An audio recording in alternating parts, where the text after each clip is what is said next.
I'm Danielle Dennis. I'm the branch manager of our Salisbury, Maryland and Ocean City, Maryland Community Title Network offices. I'm here with Chris. Do you want to introduce yourself, Chris? Hi guys, I'm Chris Mancini. I'm the managing attorney for Delaware, Beaches, Fenwick, Shelbyville, Bethany, the whole Eastern Shore really. I'm also an attorney in Maryland, but I'm happy to be here with everybody. We're here to discuss and kind of talk about our 10-year anniversary, which is coming up in a few weeks for the company. And as part of that, we wanted to get on camera and just have a conversation about what that means to us and how long we've been with the company and what we've seen change. So, a lot of that's just going to happen through a conversation. Yeah, absolutely. Yeah, it's been a long road. A lot has changed. When did you start with the company? Yeah, so it was 2017. So I guess Mike Ridgway took over only a year prior to me starting. Okay. So I've kind of seen it all and seen how, amazing, this gradual growth of our company has been so awesome to experience. And I feel like I started right after you in 2018. We were really close, and so we have seen a lot of change over the years. I mean, what's changed in the Salisbury market that you've seen? So with this implementation of all this technology, people are just expecting, I thought I could just e-sign everything, what do you mean I have to come in and sign a piece of paper? So I think that wasn't a thing 10 years ago, 9 years ago. Yeah, it really everyone wasn't. Expected buyers and sellers come to the closing table together. We all have the settlement. Yeah, we and I feel like COVID took a lot of that away. Did that and created a lot of that, expectation and demand for that type of service to be in, and our company has done such a good job, keeping up with the pace of the technology and allowing us the resources to even keep up with what the demand is, So those are the things that I'm seeing. What specifically about Salisbury do you see being changed over the last 10 years, like the geographic area, do you think? Yeah, I mean, it's grown a lot. Yeah. It's definitely still has its small town charm over there. I mean, half the counties don't have internet and things like that. So that hasn't changed, I feel like, but it's getting more fast paced and the demand. And so now you've taken over Ocean City, right? And that's a big lift and a big market. And there's a lot of people, being from Ocean City myself, I know that market intimately, and I know the type of challenges that you're up against in terms of managing and getting that to be something that is that we're proud of. So what's going on over there? Yeah, well, no, it's interesting managing both markets because they're so different. And it's I have amazing to how split my close brain they in are. half, 30 minutes, not even some areas. Working in a second home market is so drastically different than working with our clients in Salisbury who, don't necessarily, like I said, have internet or know how to e-sign a document or things like that. And drastically different. But I think the idea of just connection, and where Community Title does such a good job of making sure we're up on technology, but also keeping that connection person to person, picking up the phone. We're just doing such a good job about that. I think you agree, especially in your market too. Definitely, being in the Fenwick and Bethany market at the beach, it's a unique market in terms of things that we deal with. A lot of out-of-town buyers, right? A lot of people coming in that don't, fully understand the area and don't understand, what makes this place special, and they're not logistically the logistical things that we have to deal with every day in terms of the fact that they're not right down the street for a bank wire, right? And the things that they're traveling 3 hours with moving trucks, those types of things that we have to take into consideration here at the beach are just some things that are a little different than other markets, and the agents are up against different challenges with that. So being cognizant of that and understanding those things and being flexible within the framework of what we do is a huge thing that we have to deal with at the beach market. So those are the things that we deal with here, but then having colleagues and offices and support everywhere that we have it in terms of, CTN such a, I want to say a medium-sized company in terms of we have such a small feel within our own individual offices. We have so much help. And that's so big because, when I have a seller that can't get down here back to, their beach house to sign the documents for closing, I can send them to our DC office, or I can send them to Columbia, or I can send them to Northern Virginia offices, and they can still have that intimate feel and feel like they're taken care of versus in-house versus having to, get a third party to do that, and they don't get that same feel. So the experience is just that much more elevated in that sense. And then, you know, our things with regards to just things that we pay attention to in the company, you know, technology, security. Security is huge. It is. It's so big right now. I mean, the amount of fraud that's ongoing right now is just, it's insane. I think it's important, like, our company stays up to date on all the technology, but we do it in a way where it's very carefully orchestrated. Like, we're not just going to jump on a trend of something different. Our IT team is amazing, and we're going to make sure that it is absolutely safe for clients and agents before we're, like, jumping on some trend. Yeah, and we try to stay cutting edge without being risky. Exactly. Right? Because when you're the first into anything, you know, inherently you have that risk being the guinea pig of the experiment, so to speak. But I feel like our team does such a good job on the back end of vetting that stuff before it even comes to us. Yeah, for we don't even have to worry about necessarily the things that we're implementing that nice. might not work, or that it might not be the most secure thing that we're dealing with. Yeah. Which I think the company does a fantastic job of. And it's something that over the last 10 years, I've noticed that we are getting so much better at. Yeah. Right? We've talked in the beginning. I feel like we did such a great job with our wire fraud and all the things that we pay attention to. But now with all the new fraud stuff, I mean, you know, the seller fraud impersonation stuff, the payoff wire fraud impersonation stuff, just, you know, buyer intercept and, you know, buyer wire fraud, which we've dealt with for as long as I can remember. But those things that we put in place and the procedures that we have, and also the ability, I feel like, for us as managers and as attorneys to bounce scenarios off each other and share our experiences and what was weird about that transaction that gave us pause, and how we dealt with it and what we recommend moving forward. I mean, that's so invaluable in terms of not having to personally make those mistakes and learn from other people's mistakes or learn from other people's you know, just experiences in general. I feel like it's such a big thing that we get to do. I don't think people realize, like, we have so many offices. Is it at 24 offices now? It grows every day. Mike would know, but Mike would know. But I don't think people realize how close each manager or each attorney are to each other. Like, you know, we're calling each other every day. We're working on back-to-back deals most of the time. Like, yes, we have all these offices spread out on a pretty large area, even Ohio, but we're meeting in person once a month. You know, we're so close knit. I just feel like, and I feel like you and I see each other like once a week, almost. Yeah, too much right now. But and we are able to, you know, share agents, use each other's services.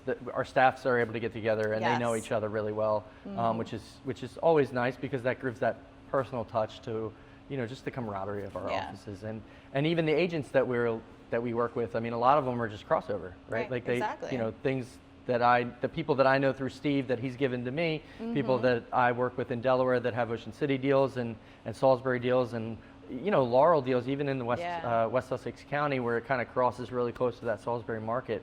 You know, you and I are able to kind of do all kinds of stuff together, which is awesome. And it's nice to give them the same level of service and the same, like, experience across the shore. It's always wonderful when you get an agent that you refer and has worked with another manager in the office, and they come to you after the fact and they're like, man, I really loved working with Danielle and her team. They were amazing. You know, I'll definitely keep them in mind for future deals. And, you know, it always gives me a really nice, warm and fuzzy feeling inside, but it also, you know, it goes a lot to the business side of things too, in terms of what we're able to do and provide that level of customer service and care that we take care of on a daily basis. Everyone just wants a smooth transaction, right? Like, they just want it as smooth as possible. They're dealing with as many hiccups as you can think of. So I've just and anything we can do to like make that easier for them, right? I mean, it's hard enough. This business is hard, and the people. I think that's one of the things that I've seen change too over the last 10 years. You know, the human approach to things. You know, we talked about technology, but the human approach to things. I feel like COVID's changed so many people. They're just, you know, how they approach the real estate transaction in general has changed, right? It's I want convenience, but I also need flexibility, and but I want it to be professional. I don't want to feel like it's a fly-by-night operation. Right. And also, you know, the demand for just the level of service has gone up. I mean, just their expectation is just that much more elevated. For and sure. so we have to keep our foot on the gas, so to speak, to keep that. Yeah. And I feel like that's one of the things that's changed over the last 10 years, and COVID really elevated that, I feel like, in terms of. Yeah, and I feel like it's with like the gas pedal was put on in COVID, and we talk about this a lot. I feel like we were just going so fast in AI and technology. But now I feel like as a company, we're realizing that we need to take a step back and like, oh no, we're going to send your seller a physical letter in the mail to prevent seller impersonation fraud. And we're going to pick up the phone and call them as well. So I don't know, that just makes our company like feel special. Kind of one of those we actually care. Back to the future kind of things, yeah, right? Exactly, you know, a little bit, kind of things where you kind of have to go backwards to go forwards. Yeah. Because but still being successful with the technology and everything. And then having that personal, you know, relationship with the agents is huge, right? Building that trust is just something that is paramount, because if the agent that you're working with that is referring you, that client that you're working with, has trust in you, you know, that organically just kind of, you know, through osmosis almost goes into their client, and then they trust you, and then you have to, you know, earn that trust, but also keep it over time. And you do that with consistency. Right. It's definitely a community title network mantra. Like, you know, we're here to make these connections. And truly, I feel like, I know you feel this way too, like our agents feel like family, like they're my friends. Like we're going and getting drinks after work, you know what I mean? Yeah, absolutely. And they just like building that trust and the open line of communication. Yeah, giving someone your cell phone,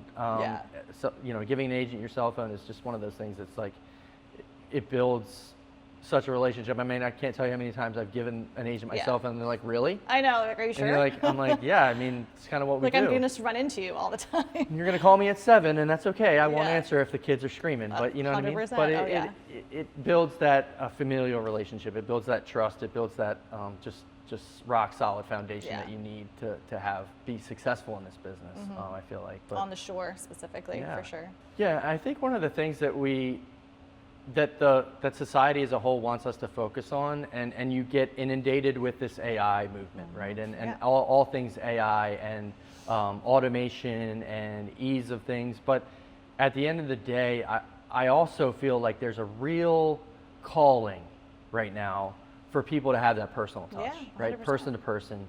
I feel like AI can enhance a lot of things, but I don't think it can replace what you get out of an interaction from person to person, right? 100%. And I don't think that will ever change, no matter what changes over the course of the next 10 years, right? And how that changes and what we look at and what we deal with over the next 10 years. I think the foundation of what we're going to talk about and deal with is going to be, you know, how do we maintain those personal relationships? How do we keep things organically personable in an ever-changing automated world, right? It's crazy. I mean, I hear all the time just what AI is doing, and it scares me and also excites me at the same time. Yeah, I think Community Title Network, like just watching the company grow over the past, it'll be 9 years for me in May 1st. You know, we work so hard as a team to really, like our process is so fine-tuned and so catered to everyone's market, and just seeing, you know, watching the market adapting, being flexible, and making that process so, I don't know how to say it, like really fine-tuned, and making sure we're still implementing that personal touch. Just seeing the company always like really be intentional about that, and like, yes, we're going to do all these things to make sure we're up with the technology, but really implementing those personal touches, literally embedded into our process throughout the company. And the process itself, I feel like, allows for comfort, right? Because when you have a process, and people understand the process, they understand where you deviate from the process. And when you deviate from a process, that's where the hiccups and the bumps can come. But if you have a process and a framework from which you're working with, that builds comfort not only for your staff and for us, but it builds comfort for the client and the agent. They know what's coming next. You're getting this every single time. Every single time. And then every deal the same. You should understand, because you deal with it every single time, when it deviates from that. You'll understand when a deal gets messy, why it gets messy, how it got messy, and you'll understand it versus having that unknown of not understanding the process, and so you don't know when a deal went bad or didn't go bad, and then you can't judge our performance because you don't understand what we do every day. So I feel like having that process and that framework to work from, and maintaining that personal touch, allows for you and the agents and our staffs and everyone to understand that when a deal goes sideways, that a phone call is the best way to handle that. Yeah, exactly. Right? And you understand right away, like, what happened there? Yeah. And because that's not how you typically do things. Why did you do it this way? It's a way that the agents can hold us accountable, right? Absolutely. That's important. Right? And we want that to happen. Yeah, no, we want to be for held sure. accountable. We love hearing feedback. Oh my gosh. It's the best. Nobody's perfect. Yeah, We're here to grow and change. And I love hearing, how we can always do things better. It's difficult to hear it in the moment. Yeah, clearly no one wants to be criticized. But constructive criticism is always welcome. Yeah, I felt like you could have done this better. Yeah. And I will say, you're either a quack or you're 100% right, right? Yeah, for sure. And I think that's one of the things that we can hold each other accountable for, and they can hold us accountable for. To feel like we're putting a bow on this conversation, I feel like, I'm excited about where we're going, right? What the next 10 years are going to look like, where we're going to be, because, you and I are pretty young, not as young as we used to be. But, I really feel confident that, we have the framework to be here for the long term. And, I feel like the next 10 years are exciting. Yeah, and I'm excited. we're going to be here to help everybody. And I feel like what that looks like remains to be seen, but we're here for it. Yeah, right? I'm excited to see us grow and where the company as a whole will take us. I'm excited. Thanks so much for being here with us. It was so fun to talk about, where the company's been for the last 10 years and where we're going to go and how we're going to grow. And and we thank you guys for being a part of it with us, and we hope that you'll continue to follow along in our success, because our success is your success. So we appreciate every single one of you, and thank you so much for the opportunity to work with you every single day.